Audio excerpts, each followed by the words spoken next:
All right, we are back, and we have already a projection to make for you. Anthony Brindisi and Antonio Delgado in New York have both won. Those are 2 more pickups. Now, 4 more Republican seats away from picking up the House. Pretty big. With Antonio Delgado defeating John Faso in New York 19th, right near where we are broadcasting to you tonight, is what I'm trying to say. All right, give me a break here. Antonio Delgado, they both win. That makes things pretty important there. Now, Democrats need to pick up 4 more Republican seats. You heard Wolf Blitzer there in the background. I have CNN, I apologize. But that's what it's going to be there at this point. So 16 Democrats are now leading in Republican districts as they move closer to taking control of the House. Quick update on the Arizona Senate, 49.2, 48.5. McSally up with 56% of the vote in. So that race is definitely not over at this time. So the only question is, when does that fall? Yeah, John Faso, again, he was one of those people, his district pretty much got really triggered at him for his support of the GOP healthcare after pretty much sufficiently saying over and over again, it felt like that there would be no way that the Democrats would take control. Like, there'd be the Democrats would, there's no way he would get rid of any pre-existing conditions, no way he would vote for it, and then he comes up and support it. He was pretty spineless on healthcare, and I think that's why they mostly got mad at him at this time. And you know what I want to do now is I want to go through some progressive wins, see how we're doing on the progressive side, because I think it should be interesting. There's a lot of good stuff going on there. I'll start with Jess King, see how she is faring. She is right now, Smucker, unfortunately, damn it. She was up because Smucker was projected to win, and that name Smucker makes me laugh pretty much every time. In Pennsylvania's 11th district. I don't know. James, do you know if that 11th district was a Republican before, or? PA 11th, I think that might have been one of the new districts they made. No, it actually was not. Let me just try to say. No, it was not. It was Lou Barletta, who actually, I think, resigned to then I think he's running for governor. Yeah, I think no, he's running for Senate. In the U.S. Senate in Pennsylvania. He's trying to outseat what's the incumbent Democrat for Pennsylvania? Pennsylvania Senate race. Yeah, he's trying to outseat Ben Pennsylvania. Let me see. Senate.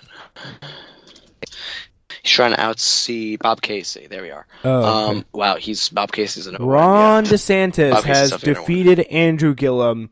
Swan song there for Andrew Gillum. Phoenix song. Officially, CNN has projected. God. That is definitely a big blow for the Democrats. Boy. Here, James, not happy about it at all. No, I'm not. I'm not either.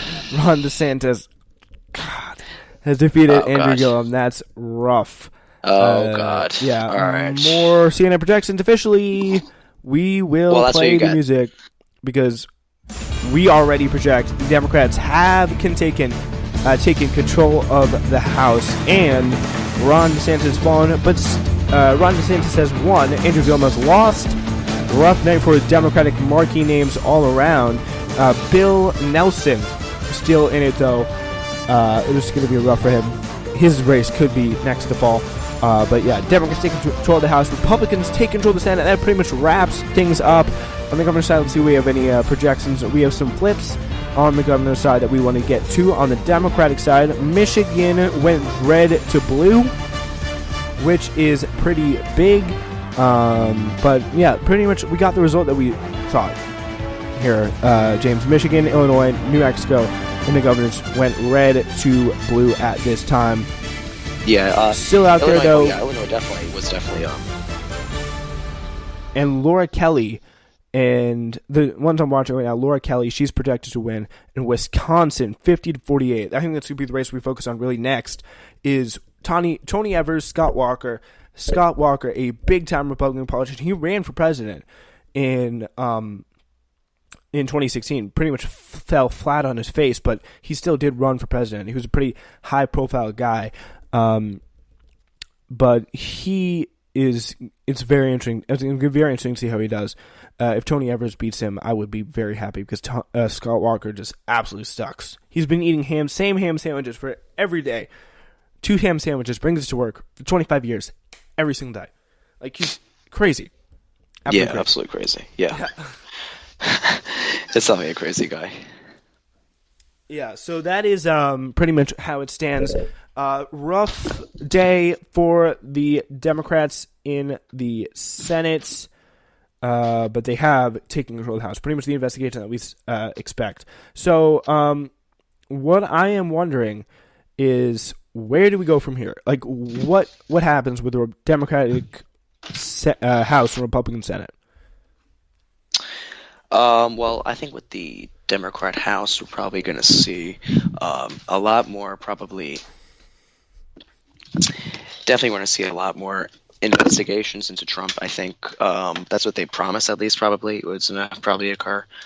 But, at the end of the day, that might actually hurt them because look what happened in 2006, I believe. The Republicans gained a lot more seats from the Democrats. Also 2002, that was a big gain year for the Republicans. Republican Senate, well, the Republican Senate is just, I think that the problem with them is for the next 2 years, they're going to have the opportunity to really allow for any nominee that Trump nominates for really any higher office. Will give them a higher chance of, getting approved, which definitely at the end of the day that's really probably the only, at the end of the day, point that will help the Republicans in the Senate, and really that's probably what they're going to do, and they're prioritizing try to get stuff done, because the Republicans probably do know that they're going to lose seats in 2020. 2020's map for the Senate is more catered to the Democrats. Oh, and also we got some news from Florida right now, 50.2 to 49.8. Nelson has gained 0.2. Look what I'm telling you guys. Look at that. Nelson might actually pull off a win here. Look at that. Yep, look at that. So when people are saying Nelson has no chance, he has a chance. There's a reason why AP. Yep. AP is not biased. Hashtag defend AP. Yeah. Yeah, because we're getting a lot That would of... be so funny if they get 50-50 and the vote difference is 200 people. That would be hilarious. Do you think we could possibly have a recount of the Florida governors? Still haven't even reported all of the governor. And New York Times and AP... you hear me? No. What was the first answer? Could we possibly have a recount? Oh, yes, definitely. We could probably have a recount.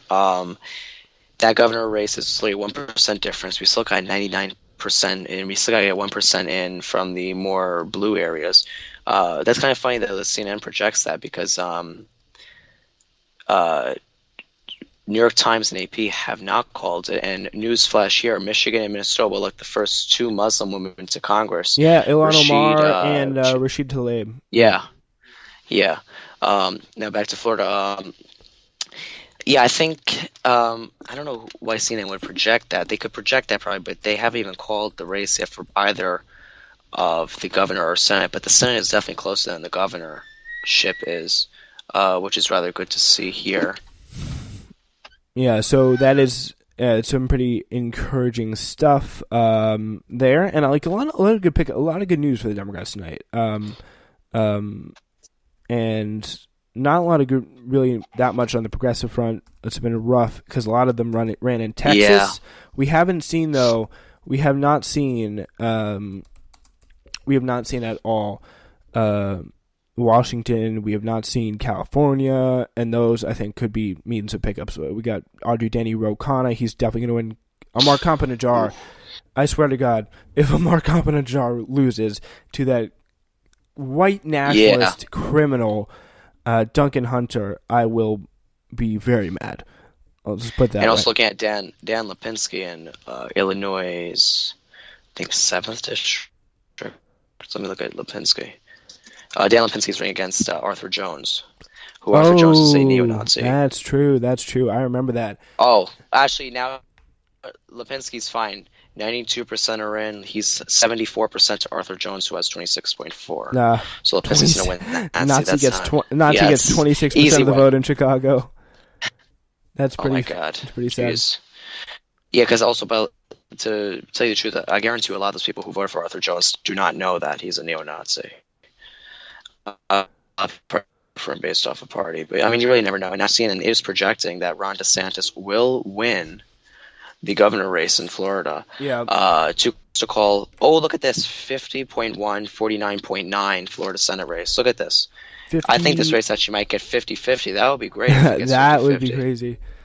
That would be very absolutely much crazy. be That would crazy. probably be the closest race. Actually, let me search it up right now. Closest race. The closest race for a U.S. Senate. The closest race in the past 50 years for a U.S. Senate. 2008, they had a razor thin one in Minnesota. Yeah, he had it was only 206 votes. That was really close. 2006 race in Connecticut's second congressional district. Joe Courtney, who actually is the incumbent now, he actually beat out the incumbent Rob Simmons in 2006. So, I mean, these are just some races that had really razor thin. I'll look at the 1974 Senate race in New Hampshire. Yeah, I remember that one as well when I was reading about that. 2000 presidential election. Yeah, everyone knows about that one. That was a piping hot close race. Tom Malinowski is really back close. Up with point two. 361 votes. Yep. 79% of the precincts reporting. That's tight. Yeah. That is very tight, yeah. Yeah, so that is 79% of precincts reporting. So 526.9. So that could be very interesting because that could be another big pickup, and pretty much what we know is we know what's going to happen more or less, and I think it'd be very interesting if we sort out the the broader races tomorrow. I think that's probably what we're going to have to do. But what races are you still very interested in seeing play out? I'm personally interested in Scott Walker losing. Yeah, me too. Scott Walker, definitely. 49.5, 48.5. Tony Evers is up. Tony Evers is still up. Oh, yes. This is amazing. Yeah, he's up by 1. Oh, wow. He really is up. He's up by 1 with 70% vote. Yeah, that's definitely a good race to watch. I completely forgot about that race, actually. That would be great to see Scott Walker lose. And he was the guy who's been warning the Republicans of a blue wave. So if Scott Walker loses, he'll be like, look what happened here. You guys should really be listening to what's occurring. Look what happened to me. And I think there has been another red to blue flip in the gubernatorial side of things. Fred Hubbell has just beaten Kim Reynolds in Iowa. Oh, Iowa, yeah, I forgot about that race. And look at this, Malinowski, 96% in, projected winner of New Jersey's 7th congressional district. He got it? Will win by 1.4%. That's projected winner, yeah. It's 97% in now. He is up by 1.4. Yeah, he's going to win this one. That's going to go for Malinowski. Yeah, he's going to win. Is on top. Yeah. Ben Jealous took Yale in Pennsylvania. That's Ben Jealous. Oh, yeah, I forgot about it. Yeah. Maryland gubernatorial. How are they looking? He's getting crushed right by Larry Hogan right now. Yeah, Larry Hogan, he's popular with Democrats. He's kind of moderate guy. Let's see, Nevada. Yeah. Nothing yet on Wacky Jackie. It's taking a long time to get them in. Wacky Jackie, yeah. It's taking a long time for them to get the wackiness out of her. Oh, look at this. If you got 80% in Georgia, Abrams is still down by 8%. Abrams, rough. She might lose, but you know what? Again, that's probably because of what we were talking about earlier in the day with Gwinnett County. Yep. Pretty much, a whole base of people around Gwinnett County, they're blue so far, and they could be more. Gwinnett County, DeKalb, Cobb, Fulton, Clayton, Henry. There's some blue outlooks in mostly a very red state, like Jackson, Fannin, Gilmer. And if you look at the broad map, at least, there's definitely a lot of states that were not blue before that are turning blue. Laura Kelly beating Chris Kobach is a big feather in the cap of the Republicans. Bob Stefanowski could be a big feather in the cap. Sorry, Laura Kelly is a big feather in the cap of the Democrats. Connecticut's Bob Stefanowski, big feather in the cap of the Republicans, if they pick that up. And that is a 37% reporting Bob is out, I think, by a small margin. Like the percentages right now in the 40s. So yeah, that's how